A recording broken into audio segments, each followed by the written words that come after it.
Today we've got a 2006 Nissan Murano. It needs brake pads, so we're going to go ahead and show you how to install the brake pads. Also, we took a look at the rotors. They're severely rusted. They're not in good shape at all. They are thick enough to leave on here, but because of how pitted and rusted these are not going to perform properly when braking. So even though your brake rotor may be thick enough, look closely at the metal. If you see deep ridging and lots of rust and corrosion, that's going to undermine the integrity of this metal.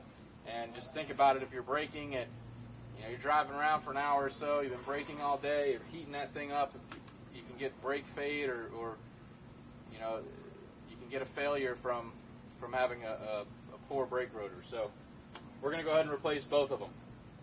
This particular vehicle is very simple. We've taken the wheel off. We've got the brake caliper mounted to a brake caliper bracket. The brake caliper bracket is bolted to the steering knuckle. So first thing we're going to do is take the caliper off. It's got two bolts. They are 14 millimeter.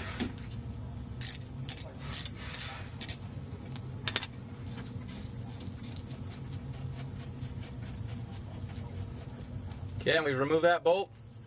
Remove the top bolt. Before we pull this caliper off of here, we're actually going to depress the piston back into the caliper. We're going to do this while it's still attached. We're even going to put the bolts back in and just start them, just to hold the caliper in place. This is something you can do. It's a trick. It's a real quick little tip. It helps you push the piston in. However, you want to take the vehicle into consideration. Newer vehicles have a lot of analog brake computer systems, and if you push dirty, nasty brake fluid back up into the analog brake system, you could cause a problem there. So this particular car has very low miles on it. The brake fluid is crystal clear. It does not have the ABS system that can have that problem, so we're gonna do that. So all we do is take a flathead screwdriver. We go in and we're gonna wedge it. If we weren't replacing the caliper of the rotors, you'd want to try to avoid prying on the rotor. However, we are replacing the rotor, so you can pry on the rotor. So I'm going to put the flat blade of the flathead in. I'm going to go all the way out as far as the inside of the rotor. We're going to pry against the caliper and push. We're going to pull the caliper out, which pushes the piston in. You do this slowly. You're forcing brake fluid up the brake line and into the master cylinder.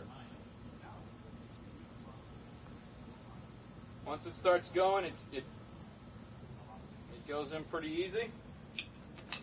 Then you can take the bolts back out and pull the caliper off.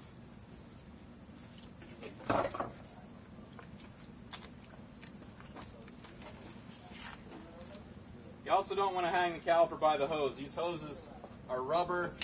The inside of them can get damaged. So rest it somewhere where it doesn't have a lot of force on that wire. I'm going to take the old pads out, lay them down. All the shims we're going to leave on. We want to look at those later. I'm going to lay this one outside. I'm going to lay this one inside. And I'm actually laying them in the position they came off. The only reason you want to do that is because there's clips and shims and things. You want to make sure you put those on the right pad and in the right position. These are the things that cause squeaking and clicking, and they're there for a purpose. So you want to put all these clips back on. Now, because we need to take this rotor off, we're going to remove this caliper bracket. That's a 19 millimeter. So put our wrench on, we'll give it a couple whacks, loosen it. As you can see, this thing is pretty heavily rusted. And we're also going to lay this caliper bracket pretty much down just like it came off.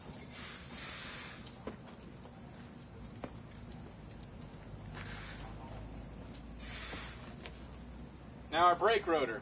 This rotor actually floats on the hub.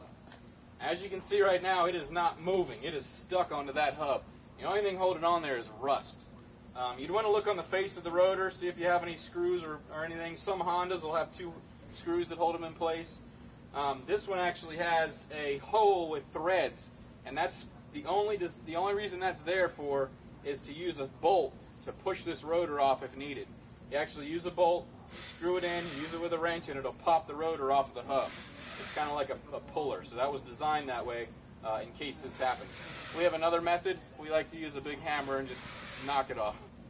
So that's what we'll do. Okay, so we got our hammer. We're going to give it a nice good whack on the surface just to try and break it loose from the rust. Remember, we are replacing it. If you weren't replacing it, you wouldn't want to beat it off with a hammer.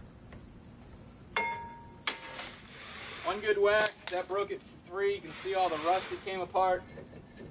As we wiggle this thing off, you can see how badly rusted this thing. There's just pieces of it coming apart. This isn't something you'd want to leave on the car. There's also some severe rust on this hub. This hub's probably not going to last very long. This is where the hub bearing is. This whole hub assembly, it's bolted to the knuckle. If you're replacing the hub bearing, this is where you take the bolts off. This hub comes off as one unit and a new one goes on. I would suspect we'll be back here in a few weeks or months and replacing this hub. For now, the bearing's still good on it. One thing you do want to make sure, this hub surface, when it's new, is perfectly flat, and it has to be perfectly flat. Your new rotor, when it slides up onto the hub, if there's any rust or corrosion that lifts the rotor so it's not seated flatly on the hub, you're going to get a brake pulsation, or worse, you could damage the brake caliper or the pads. So inspect this surface, spray it down. We have a spot here. You can see where the rust is raised up. Just a little tiny spot, and that's actually where that hole in the rotor was I was talking about, where you put that screw in to pop it off. There was an opening there, so some rust built up there. We want to scrape that off. Luckily, it just scraped right off, nice and easy. You can use WD-40 to clean it, lubricate it, and to rinse it off even. Make sure you have a nice flat surface. Now we'll go ahead and do the install. So we've got our new brake rotor. This one's actually wrapped in plastic. That's a great thing. Most of them are not. They're just in a box. There's also a residue on the rotor. You may wonder why there's residue on a brand new rotor. That is by design. That is a fluid that basically just protects the metal from rusting while it's sitting on the shelf. So while these are sitting in a warehouse or at the auto parts store waiting for you to buy them, that's protecting them from rusting. So when you get them, they're nice and shiny metal. What you'd want to do is just take some brake cleaner, spray both sides before you install it. Spray the face, turn it around. It'll rinse that stuff right off. If you don't spray it, it's okay.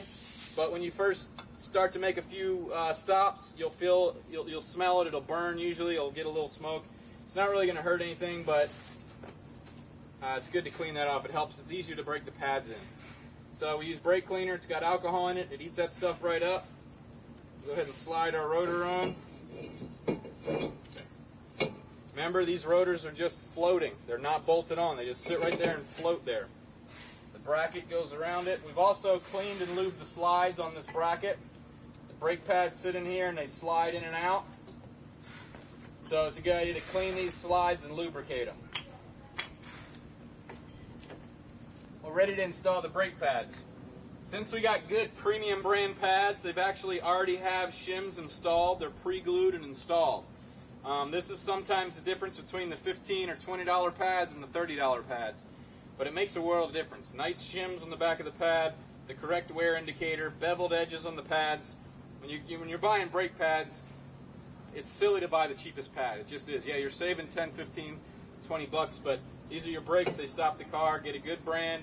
You'll be happy in the long run. So these basically just slide right into place.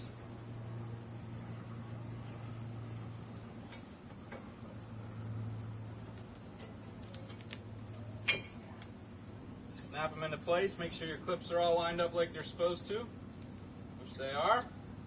And now we can put our caliper back on.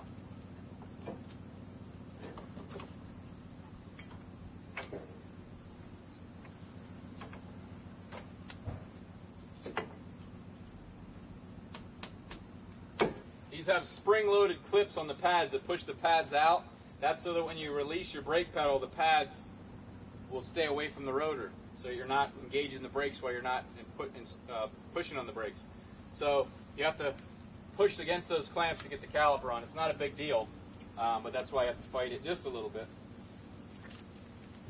Before you drive the vehicle is to pump the brake pedal up. Pumping the brake pedal up pushes the brake fluid back down the line. It reseats the pads against the rotor, and that way next time, the first time you go hit the brakes, your pads are right there. If you were to put this together and jump in and go drive it, the first 2 times you hit the pedal, you may not have a brake pedal.